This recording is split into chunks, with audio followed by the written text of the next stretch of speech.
If you got Carmelo Anthony, how the hell are you going to give him away for a box of cookies? Please explain. I need help, Max. You ain't getting a superstar for him. He's not a superstar. You trying to tell me that? Who's the superstar? Yeah, Blake Griffin is. A superstar? Really? That never gets old. What's up, everybody? Welcome into another hour of First Take. Thank you so much for being with us on a Friday. Stephen A. is off today. He is being honored at his alma mater, so congratulations to him. Don't worry, Will Kane is here. And, of course, your boy, Max Kellerman. Max, what are you hot on for hour number 2? I mean, plenty of NBA, of course, Boogie and New Orleans and all that. But NFL, too. Tom Brady, why? Adrian Peterson, no. Colin Kaepernick, yes. We'll explain coming up. Hour number 2, First Take right now. 4 takes, that's you. 3 takes, not me. 2 takes if you lucky. First take, got me.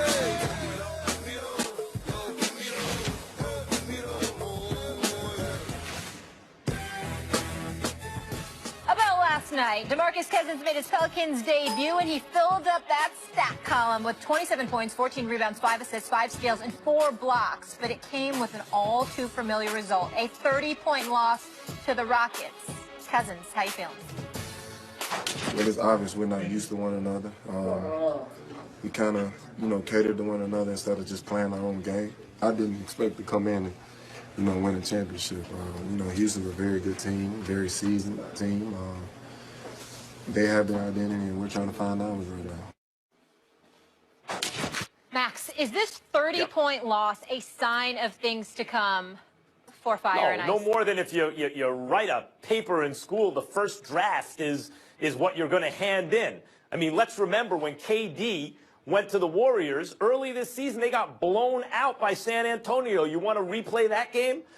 The fact is, when you try to integrate a major, especially offensive piece onto a team, incidentally, it's not like they were clicking on all cylinders before the trade. New Orleans isn't a very good team. But when you take a team that's not very good in the first place, try to integrate a major new piece who basically plays the same or very similar position as your best player already plays, you're expecting it to look like it's a finished product. There's an old expression, never show a fool half a job. This is half a job. A lot of fools are going to think that this means bad news for the Pelicans. They keep Boogie Cousins. I expect good things from him and Anthony Davis. Let me be that fool. Should I be that fool? Apparently. It's up to you. Maybe you are. Well, I think you're looking at the wrong box score. I mean, you want to know the answer to this question, whether or not this is a sign of things to come. Omen of things to come, a sign of things to come. I think you should look at this box score. Kings 116, Nuggets 100. I think you got your answer right there. Kings have found addition by subtraction. Pelicans have found subtraction by addition. Now, I'll grant you one game does not tell us where the Pelicans are going to be, at least not in the terms of 30-point blowouts. But there was a guy that used to work here that popularized a theory called the Ewing theory, that you take away a star player and suddenly teams get better. That's Bill Simmons, his theory. I think you're seeing this play out when it comes to the Sacramento Kings. DeMarcus Cousins is undoubtedly a very talented player. Nobody can score and put up box scores like him without being a talented guy. But that's not the end. That's not the end of the story. Theory and box scores are not basketball. You have other elements. And Ryan Russillo, who hosts a show here from 1 to 4 on ESPN Radio, has pointed this out. He's watched Boogie almost all this season, and he's seen play after play after play, from inbound passes to defense, where DeMarcus Cousins just decides he's not going to play. Now, I'm not saying he did that in New Orleans last night, and I'm not saying he does that every game. But that is the kind of player that the Pelicans have added. And while in theory it's nice to zig while others are zagging, while in theory it's nice to add 2 twin towers with Anthony Davis and DeMarcus Cousins, the problem with the theory is they're actual human beings. They're players. And DeMarcus Cousins' past suggests the future will not be bright for the Pelicans, that it will not work out. It's not just 2 7-foot centers. It's DeMarcus Cousins as one of them. I think that it's a legitimate question as to whether Boogie Cousins is a winning or a losing player. That's a legitimate question, and the jury is out.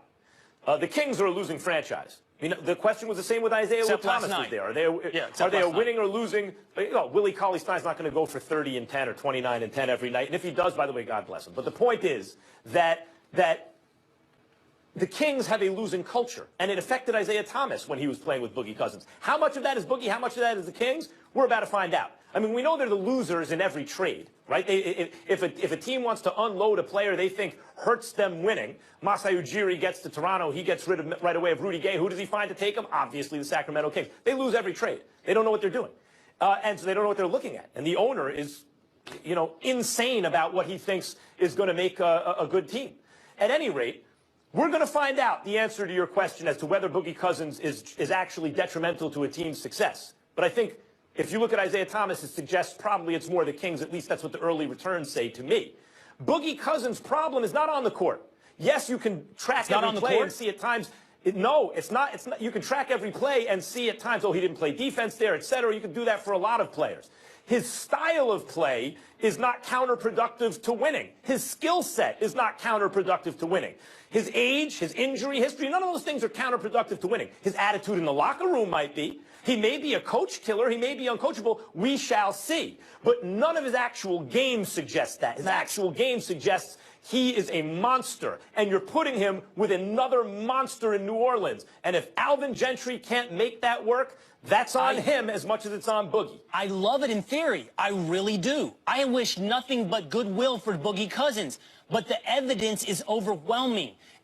Multiple Sacramento Kings coaches have said he's a problem. Multiple GMs in the NBA this trade deadline said they wouldn't take him in any trade. The thing is,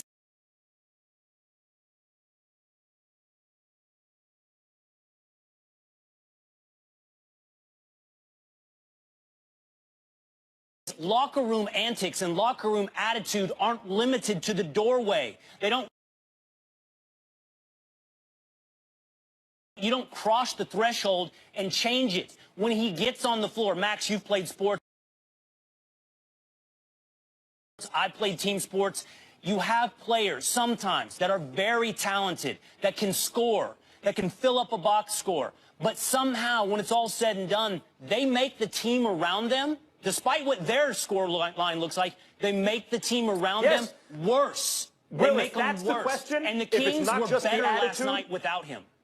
If it's not just the attitude we're trying to isolate in the locker room or unwillingness to be coached and those types of things, that's what the jury's out on. That we can agree upon. But if what you're saying is his actual play on the court hurts your team because he's filling up his own stat line and his team is less efficient, I completely disagree with that. I believe Boogie Cousins plays a style of basketball that can absolutely succeed in today's NBA. It's like when Calvin Johnson left the Lions. They had a better year. Viewing theory. Yes.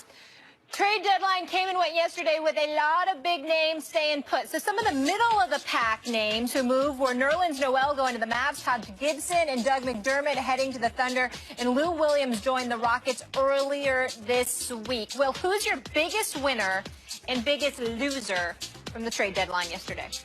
Well, my biggest winner, this is going to sound so homer, but I think it is the Dallas Mavericks. I think trading for Nerlens... It's homer. You think it is a homer? No, it's all good. Keep going. I mean, you take a top young prospect in the NBA and you get him for virtually nothing. I mean, the Mavericks gave up Justin Anderson, who has some promise. Andrew Bogut, who wasn't going to play in Dallas, and 2 second-round picks. But the upside you get with Nerlens Noel, I mean, you need franchise players to win in the NBA. In order to get them, you have to be picking at the very top of the draft or lure one in free agency or simply hit the lotto. What the Mavericks did is buy a lotto ticket with Noel. Will he pan out? Will he be the guy that was so heralded coming out of college? We'll see. There are promising signs right now. But you have to take that kind of gamble if you want to reboot your franchise. And by the way, my biggest loser, Max, and I think you agree with me on this to some extent, is the other side of that trade. It's the Philadelphia 76ers. This is embarrassing. I know that you and I agree on this. I believe in the process. I believed in Sam Hinkie. And I think the worst thing you can do is halfway into a process, blow it up. Halfway in... Yeah, Hinkie may be an example... I agree with you about the Sixers. Hinkie may be an example of a guy who is aiming too long and not shooting, and maybe some of that is justified. He was doing it. He built the resources of the Sixers up to absurd levels. Yes. Absurd levels. And you traded them for Justin Anderson and a couple second-rounders. It's unreal. Colangelo made such a boneheaded trade last night. So I agree with you. They're the losers because they gave up an asset, got nothing back. It was stupid. It was a stupid trade. However, I don't know that the Mavs are the biggest winners because I don't see Noel, and I think most people don't, as a franchise-altering cornerstone type. Potentially. He's a good complementary player. Maybe he's a Tyson Chandler-ish type player who's really good. That could be even an all-star some years, but not like one of the two best players in the nucleus of a dynasty or something like that. So while the Mavs did win the trade, I wouldn't say they're the biggest winners. The biggest winners, we just argued about this, New Orleans gave up nothing to get one of the 10 best players in the world, at least in terms of his skills and talent and age and all that, and size and injury history, in Boogie Cousins. It remains to be seen how effective he is. And then Houston got Lou Williams, made themselves a lot better, also without giving up much. They get out of a year of Corey Brewer's contract. They gave up a late first-round pick. They did very well. But the real winner, I agree Sixers are the loser, the Golden State Warriors. Because they are, if the status quo remained, the Golden State Warriors win. Because they're the best team in the NBA by quite a bit at this moment. And if none of your rivals significantly improve, Darren Williams to the Cavs is a great pickup for the Cavs. They give up nothing and they get a little better. That's no doubt. But it's a little improvement. When no one else, when you're in a category by yourself, at the moment at least, and nobody else takes great strides toward you, you're the winner. So the Warriors, in fact, are a winner. And I would also argue, by the way, and we argued about it earlier in the show, the Celtics are also a winner because they didn't push their chips to the middle of the table before it was time. Winning is standing pat. Winning is doing nothing. No, I don't subscribe to that. No. If you have a lead. No. And by the way, I think the Cavaliers did make ground up on the Warriors. I think Darren Williams is an extremely underrated pickup. Darren Williams was averaging 13 and 7. He gets hurt now and then. But 13 and 7, by the way, I think he's one of the tops in the league in points created per possession. I saw Williams play this year for the Mavericks. He's not the guy that everybody thought he was with the Nets. He's not a superstar, and he's not a bust as a superstar anymore. Now he is simply a good contributor on a team that can win. Yep. Getting 13 and 7 on the Cavaliers, adding that, now will he get 13 and 7 with that team is a different question, but what it shows is he can significantly contribute to a title contending team. The Warriors lost ground yesterday. They lost ground to the Cavaliers. No way can you call that winning. You know who believes that? Paul Pierce, by the way. Side note, please check out his Twitter. He went in. Max, go ahead. Yeah, well, I would say that the Cavs did get better primarily because they gave nothing up for Darren Williams. And Darren Williams, it's not about 13 and 7, Will, and I'm not saying that you think it is, but it's about a backup point guard who can run your offense so LeBron and Kyrie can take a rest and who can create, as you mentioned. And so it's a nice pickup for the Cavs. But even with a backup point guard, like had they kept Della Vedova, the Cavs would be underdogs against the Warriors. It's not enough. The Warriors are very likely to win a championship this year once they added KD. So something more dramatic had to happen than just a backup point guard for the Cavs, although I know I was espousing the point of view the Cavs really need a backup point guard, and they got it, and they didn't give anything up. So I would categorize them as a winner. But ultimately, does that make up the ground between them and the Warriors this year? No. So if you have a lead and you go into prevent defense and it's working, yeah, you're winning. I think we found our point of departure today. Okay. Max likes status quo. Yeah. I like the fire. Okay, on that note. I like status quo when you're in the lead. We'll move on. Coming up, Draymond did what Draymond does last night, kicking and screaming, and he was a big part of the Warriors' win over the Clippers. But is his emotion really a good thing for the team? Plus, Colin Kaepernick certainly had an interesting season for the Niners. With a new GM and new coach in charge, should they give him another shot? Stay tuned for that.